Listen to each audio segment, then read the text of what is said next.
Hello mga kaibigan, mga kaigsunan. Ito si King Prince para sa Travel 369 ay magbibigay lang ng komentaryo o isang opinion ba o isang paliwanag sa sitwasyon sa ating mahal na bansang Pilipinas, no? O kung ano na ba talaga nangyayari sa bansa natin. So, isa-isahin muna natin, Unang-una, ako pa ay isang supporter ni mahal na Pangulong Bongbong Marcos, lalo na nung eleksyon. So talagang pinangampanya ko yan si mahal na Pangulo na iboto para maluklok uli ang mga Marcoses sa bilang presidente ng ating bansa. At ako po ay ang laki ng tiwala ko na magaganda ang buhay ng mga Pilipino kapag nakaupo uli ang mga Marcoses. In fact, tinutugis din siya ng mga mainstream media nung panahon na yon. At hindi nga siya humaharap sa debate kasi yun ang advice ng kanyang parang secretary dati, executive secretary, naging executive secretary niya na si Vic Rodriguez na huwag humarap para hindi siya masiraan ng mga mainstream media. Ako po ay isang scholar ni Marcos nung panahon ng college. Ako po ay nag-aral sa isang magandang paaralan. Ako po ay isang Atenista o inatawag na Jesuit run school po, no? At ako po ay scholar ni Marcos nung panahon nung ako'y nag-aaral. May allowance ako, marami akong benefits bilang scholar ng Pangulong Marcos. Kaya mahal ko po ang mga Marcoses. Pero ngayon, para akong nagsisisi na binoto ko si Bongbong Marcos. In fact, nung panahon ng eleksyon, ng mga anak ko, alam ko, makaleni sila. Yung mga kabataan ay parang mga Leni Robredo po ang binoto nila. Ako tahimik lang, hindi ko sinasabing Marcos ako, pero parang nahalata nirang Marcos ako. Dahil naniwala nga ako na kapag nakaupo si Bongbong Marcos, ay gaganda ang buhay ng Pilipinas. Baga sa bibigyan natin ng chance kasi parang seryoso naman si Bongbong Marcos. At nung panahon nga ng administrasyong Duterte, si Tatay Digong, siya lang ang presidente na nakapagpalibing ng ama nilang si Marcos Sr., no? At tuwang-tuwa itong mga Marcoses. At nung panahon ng eleksyon, ay lumapit pa itong si Senator Amy kay BP Sara na ngayon na hindi sila mananalo kung hindi kasama si BP Sara as running na Vice President. Ito naman si BP Sara dahil naniwala siya sa kanilang planong unity team kuno. Kaya pumayag si BP Sara na mag-run under kay Bongbong Marcos as Vice President. Okay? So, pinangampanya pa ni BP Sara si Bongbong sa mga miyembro ng Kingdom of Jesus Christ, no? Na ngayon kasalukuyang hinahalugog ng ating mga kapulisan.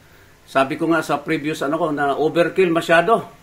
Alam mo, nagbabasa rin ako ng mga history, wala namang ganong warrant of arrest na almost 3,000 police, may mga sundalo na nga yata sa labas. Arestuhin 5 tao lang, hindi naman mga terorista itong mga ito, no? Hindi ako pro-Kibuloy. In fact, nakita niyo sa harap ko ang mukha ni Jesus Christ. Ako po ay isang Katoliko, hindi po ako membro ng KOJC. Ako po ay membro ng dapat lang na gagawin o hustisya lang na kung anong dapat na gawin, no? Rule of law. Masyadong OA ang ginagawa ng ating mga kapulisan dyan sa Kingdom of Jesus Christ. At sabi nilang, tukoy na raw nila si Pastor Kibuloy. Nasaan na? Sinasabi nilang heartbeat. Alam niyo mga kapatid, ang heartbeat, pwede yung heartbeat ng heartbeat ng kalabaw, heartbeat ng daga, heartbeat ng ahas. Basta heartbeat, hindi naman yan. Pag may narinig silang heartbeat, kay Kibuloy na yun. May nakalagay bang heartbeat ni Kibuloy ng kanilang sinasabi nilang equipment na ginagamit para matukoy kung may heartbeat. O tingnan mo, napahiya sila hanggang hindi nila mahanap-hanap si Pastor Kibuloy. Sobrang OA po dyan. Alam mo ba, magkano ang estimated na gagastusin ng gobyerno dyan sa ginawa nilang paghalughog dyan sa lugar sa Kingdom of Jesus Christ, dyan sa Davao City, mga kababayan? Estimated po ay 140 million pesos. Samantala, ang nakapatong na bayad kung mahuli si Pastor Kibuloy ay 10 million pesos lang. O imagine, hindi ba katangahan yan? At itong si Pangulong Bongbong Marcos, sinabi niya na wala daw armas at walang tear gas.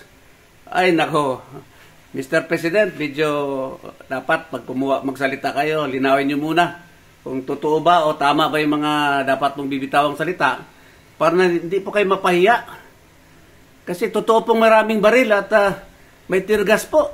Kita po sa mga footage, no, sa mga YouTube channels natin o mga vloggers natin. So medyo mag-ingat-ingat tayo susunod na babanggitin natin, mahal na Pangulo. Kasi nagbubuka tayong tanga dyan, okay? Tapos, ang pinagtatakahan ko ngayon, bakit ang mga Katoliko ngayon, Katoliko ako.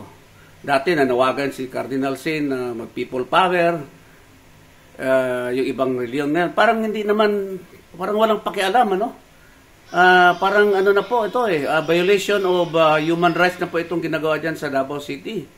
Masyado ng overkill. 5 tao lang arestuin, almost 3,000 na kapulisan ang nandyan sa loob. At may mga metal detectors na. Ano ba? Tao ba hinanap o ginto? Tapos, warrant of arrest lang. Ngayon, search warrants na. Ano ba yan? So ako ay hindi naman ako abogado, pero nakakaintindi naman ako ng konti ng about batas, no? So, mag-isip-isip tayo. Nagtataka rin ako sa mga dating tumutuligsa kay Pangulong Bongbong Marcos, lalo na yung mga dilawan. Yung mga tinatawag na Liberal Party, itong mga GMA7, mga ABS-CBN na parang kontra kay Marcos. Ay, nagon, parang pabor na sila kay Marcos ngayon. Hindi ko maintindihan, naging bumalimbing na, no? So, ako, bilang isang ordinaryong citizen, ay nagpapaliwanag lang kung bakit ganito ng sitwasyon natin sa ating bansang Pilipinas. Kawawa po ang mga members ng Kingdom of Jesus Christ. Tapos, hindi na naasikaso o natutukan ang totoong problema ng ating bansa, ang kahirapan, ang mga mamahal na mga bilihin ng ating bigas. Ang pangako ng ating Pangulong Marcos ay magiging 20 pesos. Nasaan na?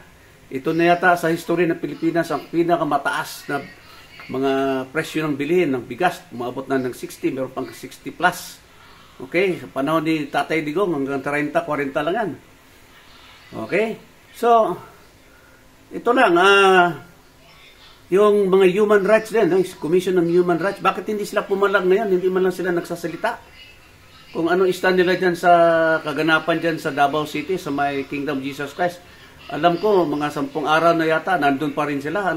Masyadong overkill na po, mga kapatid. Saka ito logic ito. Kung ako, halimbawa, hinahanap ako ng kapulisan o mga otoridad dahil meron akong kasalanan. Logic lang, mga kapatid. Bakit ako magtatago sa sarili kong bahay o sa sarili kong property? Alam ko naman hinahanap ako. Siyempre hindi ako magtatago.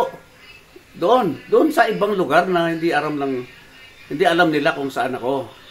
Kaya itong pagpunta nila dyan sa Davao at paghalugog nila at sabi nilang nandyan daw si Kibuloy, ay nako, gising naman yung ating mga common sense, ang ating mga IQ, na hindi yan magtatago si Kibuloy dahil nga property nga yan niya. At alam man niyang hahanapin siya, bakit siya magtatago dyan? Logic lang, mga kapatid. Ito sila General Torres, sila Marbil, sila Abalos. Medyo pairalin na naman natin yung IQ natin, sir, yung ating common sense na kahit ikaw siguro, pag tinanong kita, sir, pag ikaw ba ay nahanap ng otoridad, tatago ka sa sarili mong bahay o sarili mong property, siyempre hindi.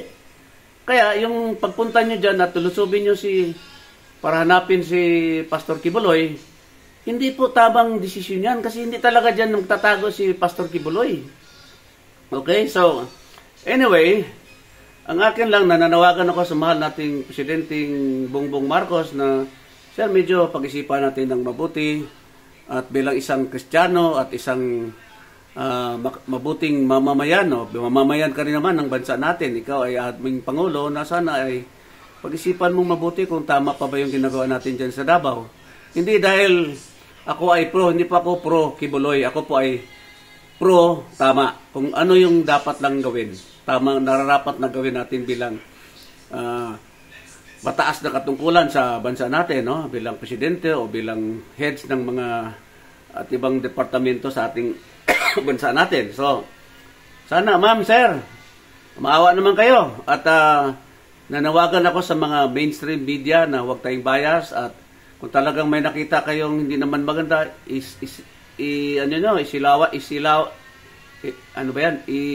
ilabas nyo sa media, sabihin nyo sa mga tao at kung halimbawa ating presidente ay hindi na maganda yung ginagawa, sabihin natin, baka nakalimot ng ating mahal na presidente.